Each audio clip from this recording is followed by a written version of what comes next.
अगर आप केमिस्ट्री के अंदर एक अच्छा स्कोर लाना चाहते हैं तो आज का वीडियो बहुत ज्यादा इंपॉर्टेंट रहने वाला है, क्योंकि हम देखने वाले हैं कि फिजिकल केमिस्ट्री में आपके क्वेश्चंस कहां-कहां से पूछे जाते हैं। और अगर इन चीजों को आपने अच्छे तरीके से यहाँ पे समझ लिया तो फिजिकल केमिस्ट्री में आपके नंबर कहीं भी नहीं कटेंगे।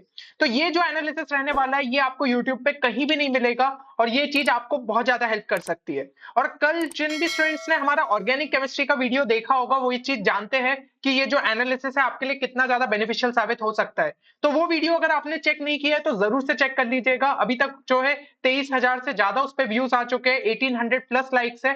तो ये चीज दिखाती है कि स्टूडेंट्स को ये एनालिसिस कितना ज्यादा हेल्प कर रहा है। साथ ही साथ आप कमेंट्स में देख सकते हैं कि इवन हमारा जो चैनल है वो अभी अभी स्टार्ट हुआ था, लेकिन आप लोगों के सपोर्ट की वजह से हम धीमे धीमे ग्रो करते जा रहे हैं। तो अगर आपको जो है हमारे वीडियोस बेनिफिशियल लग रहे हैं तो अपने दोस्तों के साथ जरूर शेयर करिएगा। तो यहाँ पे जो फिजिकल केमिस्ट्री है, अब देखिए फिजिकल केमिस्ट्री के अंदर आपको जो है इस बार 3 चैप्टर्स देखने को मिलेंगे, जो कि आपका वेटेज कितना कैरी करने वाले 23 नंबर। तो यहाँ पे यार अगर इन 3 चैप्टर्स पे अच्छा कमांड पा लिया तो ये 23 नंबर कहीं भी नहीं जाने वाले। अब देखो फिजिकल केमिस्ट्री में अगर हम ये देखें कि आपके क्वेश्चंस कहाँ-कहाँ पे पूछे जाते हैं, तो हमने जो है आपके लास्ट ईयर के ज्यादातर यहाँ पे पीवाईक्यूज को एनालाइज किया और हमें समझ में आया कि इन पर्टिकुलर कैटेगरीज में जो है आपके क्वेश्चन पूछे जाते हैं। इसमें सबसे इंपॉर्टेंट जो हो जाता है वो है हमारा न्यूमेरिकल्स। मैक्सिमम वेटेज आपका जो है फिजिकल केमिस्ट्री में यहीं से देखने को मिलता है। मतलब आप कह सकते हैं कि 1/3 वेटेज तो आप फिजिकल केमिस्ट्री का यहीं से जो है एक्सपेक्ट कर सकते हैं। फिर इसके बाद जो है रिलेशन बिटवीन टर्म्स या फिर जो है आपको एक्सप्रेशन लिखने को बोल दिया जाता है। तो कहीं ना कहीं अगर हमें जो फॉर्मूले पता है उसके बेसिस पे आप जो है सेकंड कैटेगरी के क्वेश्चंस को भी इजीली सॉल्व कर सकते हो। तो आप समझ रहे हैं यहाँ पे फॉर्मूलेस का इंपॉर्टेंस कितना ज्यादा हो जाता है। उसकी मदद से जो है आप एक्सप्रेशन भी इजीली यहाँ पे लिख पाओगे। फिर जो थर्ड कैटेगरी निकल के आती है वो होती है डेफिनेशंस, या फिर जो कोई एक लॉ रहता है उसको हमें जो है यहाँ पे स्टेट करना रहता है। जैसे कि अगर कहिए फैराडेज का आपका जो है फर्स्ट लॉ ऑफ इलेक्ट्रोलिसिस हो गया, इसको स्टेट करना है, तो इस टाइप के क्वेश्चंस देखने को मिलते हैं। या फिर जो है स्टेट हेनरीज लॉ या फिर डिफाइन हेनरीज लॉ, तो इस टाइप के क्वेश्चंस देखने को मिलते हैं, है ना। तो ये हमारे डेफिनेशंस की कैटेगरी में आ जाता है। तो यहाँ पे जो है हम आगे देखेंगे कि पेपर में जो है किस टाइप के यहाँ पे क्वेश्चंस देखने को मिले थे। देन अगली चीज हो जाती है डिफरेंशिएट बिटवीन टू थिंग्स। यहाँ पे जब पिछले साल का हमने पेपर देखा तो हमें समझ में आया कि इस टाइप के क्वेश्चंस आपके पूछे गए कि दो चीजों के बीच में डिफरेंसेस लिखो। हो सकता है 2 मार्क्स का क्वेश्चन है तो 2 पॉइंट लिख दो, 1 मार्क का है तो एक एक जो है बस उसका डिफरेंस बता दो। इस तरीके से यहाँ पे सॉल्व करना रहता है। फिर आपके जो कॉन्सेप्चुअल क्वेश्चंस हो जाते हैं, किसी चीज को जो है फैक्टर अफेक्टिंग, या फिर जो है रीजनिंग वाला क्वेश्चन आ गया, ठीक है ना, किसी चीज का एप्लीकेशन वाला क्वेश्चन आ गया, या फिर उसके यूजेस रिलेटेड क्वेश्चन आ गया, तो ये सभी कॉन्सेप्चुअल क्वेश्चंस के अंदर आ जाते हैं। फिर आपका जो है यहाँ पे यूनिट्स के बेस्ड क्वेश्चंस भी पूछे जाते हैं एंड ग्राफ्स के बेस्ड भी क्वेश्चंस पूछे जाते हैं। तो यहाँ पे जो पिछले साल का पेपर है उसको हमने उठाया है और देखा है कि किस हिसाब से जो है इन कैटेगरीज के अंदर क्वेश्चंस आपके जो है निकल के आए हैं। तो सबसे पहले तो न्यूमेरिकल्स पे बात कर लेते हैं। 2023 का अगर पेपर उठाओगे तो इसके अंदर 20th क्वेश्चन में हमें देखने को मिला कि भाई ये आपका जो है इलेक्ट्रोकेमिस्ट्री का क्वेश्चन पूछा गया। ऑप्शनल क्वेश्चन था, 2 नंबर का था, न्यूमेरिकल्स थे। फिर 26th में भी जो है आप बी पार्ट यहाँ पे देख सकते हो, 2 मार्क्स का जो है सॉल्यूशन से आपका सीधा सीधा न्यूमेरिकल पूछ लिया गया। तो हर चैप्टर से आपको न्यूमेरिकल्स तो यहाँ पे जो है एक्सपेक्ट कर ही सकते हो। अब यहाँ पे what is the order of the reaction, तो कहीं ना कहीं जो है आपको पता होना था। एक ये जो है न्यूमेरिकल टाइप का ही क्वेश्चन आपका बन गया, तो 1 मार्क का जो है ये भी आपका क्वेश्चन हो गया। एंड इसी तरीके से अगर आप यहाँ पे देखें तो फिर से जो है इलेक्ट्रोकेमिस्ट्री में हमें क्वेश्चन देखने को मिल गया। तो यहाँ पे जो है सेकंड वाले पार्ट का 3 मार्क्स का वेटेज था। सिमिलरली ऑप्शनल भी अगर आप करते तो 3 मार्क्स का वेटेज था।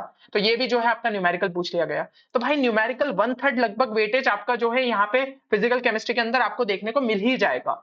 तो यहाँ पे स्टूडेंट्स को लेकिन एक दिक्कत आती है कि भाई न्यूमेरिकल्स में क्वेश्चन सॉल्व ही नहीं होते, कितनी भी प्रैक्टिस कर लो नहीं सॉल्व होते। तो टेंशन लेने की जरूरत नहीं है, क्योंकि एक बहुत ही इंपॉर्टेंट रिसोर्स जो है हमने आपके लिए तैयार कर दिया है, जिसके अंदर आपके सारे फॉर्मूलेस जो है 2 पेजेस के अंदर हमने यहाँ पे कवर करे। और ये फॉर्मूलेस की मदद से आप न्यूमेरिकल्स बहुत इजीली सॉल्व कर सकते हो। अब आपको लग रहा होगा नहीं भैया हमें तो फॉर्मूला पता है, चल गया है, लेकिन हमें जो है न्यूमेरिकल्स नहीं बनते, फॉर्मूले का एप्लीकेशन किस तरीके से हो। और यहाँ पे इतने सारे न्यूमेरिकल्स अगर पिछले साल के हम देखने बैठेंगे तो पूरा टाइम ही चला जाएगा। तो कुछ सिलेक्टेड न्यूमेरिकल्स हमने जो है आपके लिए यहाँ पे इसी पीडीएफ में in the form of QR code डाल दिया है। इस कोड को बस स्कैन कर लेना, आपका जो है यहाँ पे न्यूमेरिकल्स का पेज खुल जाएगा, जिसके अंदर मुश्किल से 3 से 4 क्वेश्चन है। ठीक है ना, इन्हीं फॉर्मूलेस के बेसिस पे। तो भाई 3-4 क्वेश्चंस की प्रैक्टिस भी कर लोगे, फॉर्मूले का मतलब समझ में आ गया, क्वेश्चन की लैंग्वेज कितनी भी डिफरेंट हो जाए, आपसे वो क्वेश्चन नहीं छूटेगा, क्योंकि भाई बोर्ड लेवल का पेपर है, कितना ही लैंग्वेज चेंज करेंगे, ठीक है ना। तो जो इंपॉर्टेंट पीवाईक्यूज थे वही हमने यहाँ पे उठा के डाले, जिससे आपको फॉर्मूला बहुत अच्छे से क्लियर हो जाए। तो अभी के लिए जो है हमने ये पीडीएफ आपकी यहाँ पे इलेक्ट्रोकेमिस्ट्री के लिए जो है डिजाइन करी है, क्योंकि यार काफी ज्यादा टाइम लग गया इसे बनाने में। अब अगर आप जो है एक सिमिलर पीडीएफ यहाँ पे केमिकल काइनेटिक्स और सॉल्यूशंस पे चाहते हो, तो हम जो है इस पे लगातार वर्क कर रहे हैं और जल्द से जल्द आपके लिए लाने की कोशिश करेंगे। तो हो सकता है कल तक आए। लेकिन अगर हम यहाँ पे एक टारगेट लेते हुए चल रहे 2000 प्लस लाइक्स का, अगर वो जो है हमें अचीव होता हुआ दिखता है, हमें दिखता है कि ये जो है ये वीडियो ज्यादा ऑडियंस तक पहुंच रहा है और ज्यादा स्टूडेंट्स को यहाँ पे हेल्प कर सकता है, तो हम जल्द से जल्द जो है वो पीडीएफ आपके लिए अपलोड करने की कोशिश करेंगे। तो ये वीडियो जो है जरूर से लाइक करिएगा, साथ ही साथ अपने दोस्तों के साथ शेयर करिए, क्योंकि ये जो एनालिसिस है, ये पीडीएफ है, आपको बहुत ज्यादा पेपर में यहाँ पे हेल्प कर सकती है। अब नेक्स्ट यहाँ पे कैटेगरी में चलते हैं। देखो भाई, न्यूमेरिकल्स वाला पार्ट तो हमने यहाँ पे आपकी जिम्मेदारी ले ली है, तो आपका जो है यहाँ पे काम बन जाएगा। और बाकी भाई थोड़े बहुत पीवाईक्यूज अलग से भी अगर प्रैक्टिस कर लोगे तो और बहुत बढ़िया है। अब देखो यहाँ पे जो नेक्स्ट कैटेगरी, जैसे कि मैं बोल रहा था, डेफिनेशंस या फिर स्टेट लॉस, है ना, कि लॉस को हमें जो है स्टेट करना रहता है। जैसे कि ये क्वेश्चन देखो भाई, 2023 में ही पूछा गया, what is Henry's law, give one application of it. तो अब देखो भाई, एप्लीकेशन वाला पार्ट थोड़ा सा मैंने आपको कहा था कॉन्सेप्चुअल क्वेश्चन में चला गया, बट ये डेफिनेशन वाला है, तो पार्शियल मार्क आपको 1 नंबर यहाँ पे मिल जाता अगर आप सिर्फ डेफिनेशन भी स्टेट कर देते। एवरेज रेट ऑफ रिएक्शन, फिर से भाई आपका डेफिनेशन के बेसिस पे आ गया। Pseudo first order reaction with an example, फिर से जो है आपका सिंपल भाई यहाँ पे डेफिनेशन वाला क्वेश्चन आ गया, तो इस टाइप के डेफिनेशन क्वेश्चन आ जाते हैं। या फिर जो है अगर लॉ स्टेट करना हो तो इस टाइप से जो है आपको लॉ स्टेट करने के लिए आ जाता है, तो पता होना चाहिए। या फिर जो है इस टाइप से आपको लॉ स्टेट करने को आ जाता है। तो देख रहे हो भाई, डेफिनेशन का भी जो है वेटेज आपका अच्छा खासा रहेगा। तो यहाँ पे हमने आपके लिए क्या किया है, अभी तक जो पिछले 10 साल में लगभग डेफिनेशंस पूछी गई है, कई सारी रिपीटेड भी हुई है, तो इन सारी डेफिनेशंस को अलग से आपके लिए लिस्ट डाउन कर दिया है। अब क्या करना है, जैसे ही चैप्टर खोलोगे उस डेफिनेशन को खुद से एक बार जो है पेपर पे लिख लेना, क्योंकि मुश्किल से देखो भाई, सॉल्यूशंस चैप्टर में देखो तो सिर्फ इतनी डेफिनेशन है। अभी अगर लिखने बैठोगे ना, तो ये काम आप जो है 1-1.5 घंटे में आराम से कर सकते हो, और सारी डेफिनेशंस उसी टाइम पे जो है आप याद करते जाना, वही की वही तो यार पेपर में लिखनी है। तो मोलैरिटी हो गया, डिफाइन मोलैरिटी, इस टाइप का क्वेश्चन पूछ लिया जाता है, या फिर molarity, Henry's law, Raoult's law, ये भाई बहुत ज्यादा इंपॉर्टेंट और रिपीटेड क्वेश्चन है, तो इनको क्यों छोड़ना है। सिंपल डेफिनेशन अगर आप लिख के भी रख लोगे, तो आपको जो है लास्ट में रिवाइज करने में बहुत ज्यादा हेल्प मिल जाएगी। और जो स्टार मार्क मारे वो सबसे ज्यादा रिपीटेड है, तो उनको और अच्छे से देख लेना, है ना। तो ये सॉल्यूशंस के सारे टॉपिक्स लिस्ट कर दिए, ऐसे ही इलेक्ट्रोकेमिस्ट्री के लिए आपके लिए सारे टॉपिक्स लिस्ट कर दिए। तो इन पे जो है आपको बस एक पेपर लेते हुए इनको नोट डाउन कर लेना है। फिजिकल केमिस्ट्री में यार देख रहे हो, डेफिनेशंस, न्यूमेरिकल्स, इनसे ही बहुत नंबर निकाल लोगे, बाकी कॉन्सेप्चुअल क्वेश्चन तक तो अभी मैं पहुंचा भी नहीं हूं, है ना। तो इनको जो है ध्यान से यहाँ पे नोट डाउन कर लेना। केमिकल काइनेटिक्स में भी ये सारे टॉपिक्स, तो इनकी डेफिनेशंस आपको साथ साथ यहाँ पे लिखते जानिए। क्वेश्चन की कैटेगरी बता दी भाई, किस टाइप से यहाँ पे क्वेश्चन आ रहे, या तो ऐसे स्टेट लॉ वाले आ गए, या फिर सीधा डिफाइन करने को आ गए, तो उसके अंदर हमें इस तरीके से यहाँ पे आंसर लिखना है। अब यहाँ पे अगर हम नेक्स्ट इस पे चले, तो डिफरेंसेस वाले, तो मैं डिफरेंशिएट बोल रहा था ना कि दो चीजों के बीच में भाई आपको अगर यहाँ पे डिफरेंस बताना है, तो हो सकता है 3 पॉइंट लिखने हो, 2 पॉइंट लिखने हो, या फिर एक ही पॉइंट लिखने हो, मार्क्स के बेसिस पे जो है आपकी चीजें रहती है। तो हमने जब यहाँ पे एनालाइज किया ना कि ऐसे कितने डिफरेंसेस पूछे गए भाई पिछले 10 साल में, पता चला यहाँ पे मुश्किल से यार 6 से 7 ऐसे डिफरेंसेस है जो कि आपको देखने को मिले। तो अब भी भाई इस बार कुछ नया नहीं आ जाएगा, एनसीईआरटी में भी इन्हीं चीजों को जो है ऐसे डिफरेंसेस आपके टेबुलर फॉर्मेट में मेंशन रहते। तो देखो, मोलैरिटी वर्सेस मोलैलिटी पूछ लिया जाता है, ideal solution versus non ideal solution पूछ लिया जाता है, इलेक्ट्रोकेमिकल वर्सेस इलेक्ट्रोलाइटिक सेल पूछ लिया, एवरेज रेट वर्सेस इंस्टेंटेनियस वाला पूछ लिया, ऑर्डर वर्सेस मॉलिक्यूलैरिटी पूछ लिया, rate expression versus rate constant, यही जनरली अपन को देखने को मिलता है। और इसका ये एक क्वेश्चन जो है आपका यहाँ पे पूछ लिया गया था 2023 में। तो क्या करते हैं भाई, ये जो 6-7 आपके डिफरेंसेस है ना, इसकी भी पीडीएफ हम टेलीग्राम चैनल पे, जैसे ही अभी आपका वीडियो अपलोड होगा उसके थोड़ी देर बाद जो है अपलोड हो जाएगा, ठीक है। तो यहाँ पे जो है आप इसका यहाँ पे फायदा उठा सकते हो। तो टेलीग्राम चैनल अभी तक ज्वाइन नहीं किया, जरूर से कर लेना। ऑर्गेनिक केमिस्ट्री में भाई आप देख ही सकते हो क्या इंपॉर्टेंट पीडीएफ थी, नेम रिएक्शन की पीडीएफ हो गई, आपकी इंपॉर्टेंट रिएजेंट्स की पीडीएफ हो गई, आपकी जो है नॉमेनक्लेचर जो कि एक बेसिक पार्ट होता है, पता होना चाहिए, वो सारी पीडीएफ वहां पे अवेलेबल है। तो जाके डाउनलोड कर लेना और बहुत अच्छे से उनको यूज करो।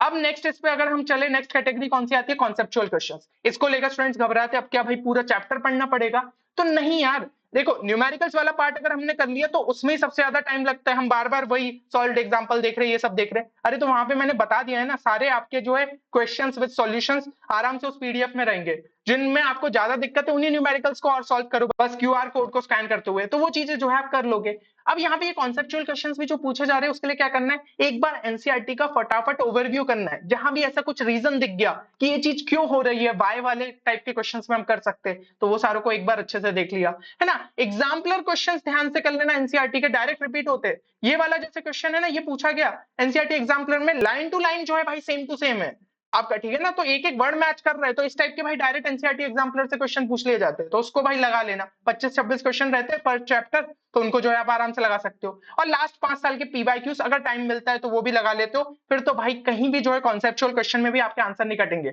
और एक चीज देखोगे, ज्यादातर 1 मार्क में ही पूछे जाते हैं। जैसे यहाँ पे भाई पहले 6 अगर आप देखो, अब इसके अंदर डेफिनेशन तो नहीं पूछी जाएगी ना, तो सीधा सीधा भाई आपके जो है यहाँ पे 6 क्वेश्चन इस टाइप के देखने को मिल गए, सारे ही जो है कॉन्सेप्चुअल क्वेश्चन के अंदर हम काउंट कर सकते हैं। और 2-3 जो है आपके अलग से भी पूछ लिए जा सकते हैं, जैसे कि 2 factors that affect the rate of reaction, तो ये भी एक कॉन्सेप्चुअल क्वेश्चन ही हो गया है ना, 1 मार्क का पूछ लिया गया। अब देखो यूनिट्स की अगर मैं बात करूं, जो कि आपकी नेक्स्ट कैटेगरी आती है, वो यहाँ पे डायरेक्टली तो बहुत कम पूछी जाती है, लेकिन इनडायरेक्टली काफी ज्यादा यूजफुल रहती है। इनडायरेक्टली क्यों? क्योंकि जब भी न्यूमेरिकल सॉल्व करोगे यूनिट ध्यान से मेंशन कर देना, वरना भाई 0.5 मार्क्स आपके जो है यहाँ पे डिडक्ट हो सकते हैं। मार्किंग स्कीम ध्यान से देखोगे, नंबर रहते हैं यूनिट्स के, तो उसको मत छोड़ के आना, ठीक है ना। ये एक बेसिक सी चीज है जो कि हमें यहाँ पे याद रखना चाहिए। बोर्ड्स में उसी के तो नंबर रहते हैं, आपकी कॉम्पिटेटिव एग्जाम होती तो सीधा कोई भी ऑप्शन टिक करते, यूनिट का उतना ज्यादा हमें दिक्कत नहीं थी, लेकिन यहाँ पे तो ध्यान से लिखने का याद रखना। और बाकी जैसे कि यहाँ पे डायरेक्ट क्वेश्चन पूछ लिया गया, what is the unit of के फॉर जीरो ऑर्डर रिएक्शन, तो पता होना चाहिए ना यूनिट क्या है, या फिर जो एक्सप्रेशन है उसकी मदद से निकाल लो उस टाइम पे, तो जैसे भी कर सकते हो, ठीक है। तो यहाँ पे एक और अच्छा काम आपके लिए कर दिया है भाई, ये सारी जो जैसे अब क्वेश्चन पूछे जाते हैं तो इनकी यूनिट्स रेट कांस्टेंट की हमने सीधा यहाँ पे लिख दी है। और इसी टाइप से एक और जो है कभी कभी क्वेश्चंस पूछ लिए जाते हैं, ये कंडक्टेंस की यूनिट बता दो या फिर स्पेसिफिक कंडक्टेंस की, तो भाई ये भी जो है आपकी डायरेक्टली यहाँ पे मेंशन्ड है, जो कि ज्यादा कॉम्प्लेक्स आपके लिए होती है। या फिर कभी मोलैरिटी और मोलैलिटी में, वैसे इनकी यूनिट्स तो न्यूमेरिकल्स में ही काम आती है, तो ये सारे यूनिट्स जो कि आपके लिए इंपॉर्टेंट है, याद रखना है ना। तो जो जो चीजें हम यार आपके लिए सिंप्लीफाई कर सकते हैं वो सारी चीजें कर रहे हैं, ताकि भाई केमिस्ट्री में आप ज्यादा से ज्यादा नंबर यहाँ पे निकाल सको। नेक्स्ट यहाँ पे जो लास्ट कैटेगरी हमें दिखी थी, ये 2023 में तो नहीं क्वेश्चन देखने को मिले, लेकिन उससे पिछले सालों में पूछे गए, तो अब भी जो है पूछे जा सकते हैं, इसलिए यहाँ पे इस कैटेगरी को भी जो है इंट्रोड्यूस कर दिया है, जिसमें जैसे भाई क्वेश्चन पूछ लिया गया सभी पीवाईक्यू से। 2 नंबर का ये क्वेश्चन था, draw the plot of LNK versus 1/T for a chemical reaction, है ना। तो ये भाई केमिकल काइनेटिक्स का है, सिंपल जो है ग्राफ होता है, तो ये आप जो है कर सकते हो। फिर यहाँ पे एक्टिवेशन एनर्जी रिलेटेड क्वेश्चन आ गया। फिर यहाँ पे lowering in freezing point of water with the help of a suitable diagram बनाना था, यानी कि मतलब ग्राफ जो है जैसा भी रहता है उसको प्लॉट करके आपको दिखाना था। फिर यहाँ पे आपका मोलर कंडक्टिविटी, तो कभी कभी ग्राफ दे दिए जाते हैं, उसके बेसिस पे इंफॉर्मेशन को इन्फर करना रहता है, तो ग्राफ का मतलब समझ में आना चाहिए। तो ये सारे जितने इंपॉर्टेंट ग्राफ्स और प्लॉट है ना, ये भी हम जो है टेलीग्राम चैनल पे अपलोड कर देंगे। क्या है, इन छोटी छोटी चीजों में हमें टाइम वेस्ट नहीं करना है, तो एक जगह अगर पीडीएफ मिल जाएगी ना, तो आपके लिए काम काफी आसान हो जाएगा। तो मैं वही चीज आपको कह रहा हूँ कि हम अपनी तरफ से पूरी तरीके से आपको हेल्प करेंगे, बस लास्ट में थोड़े से एफर्ट्स डाल लो, केमिस्ट्री का पेपर बहुत आसानी से जो है एक अच्छा स्कोर निकाल लोगे। बाकी यार इस वीडियो को जरूर से आप लाइक करिएगा, और अगर सिमिलर वीडियो जो है आप इनऑर्गेनिक केमिस्ट्री के लिए चाहते हैं तो जरूर से कमेंट सेक्शन में मेंशन करना। और देखो जैसा कि मैं आपको कह रहा था कि वो न्यूमेरिकल्स वाली पीडीएफ बहुत ज्यादा इंपॉर्टेंट रहने वाली है, तो अगर जो है आप सॉल्यूशंस एंड साथ ही साथ केमिकल काइनेटिक्स के लिए भी चाहते हो, तो कमेंट सेक्शन में भी लिखना एंड वीडियो को लाइक करना है, क्योंकि टारगेट लाइक्स अपन पूरे करेंगे तो जल्द से जल्द जो है वो पीडीएफ आपके लिए अपलोड हो जाएगी। चलिए, तो उम्मीद करता हूँ वीडियो आप सभी के लिए बेनिफिशियल रहेगा। मिलते हैं अगले वीडियो में, तब तक के लिए take care and good bye.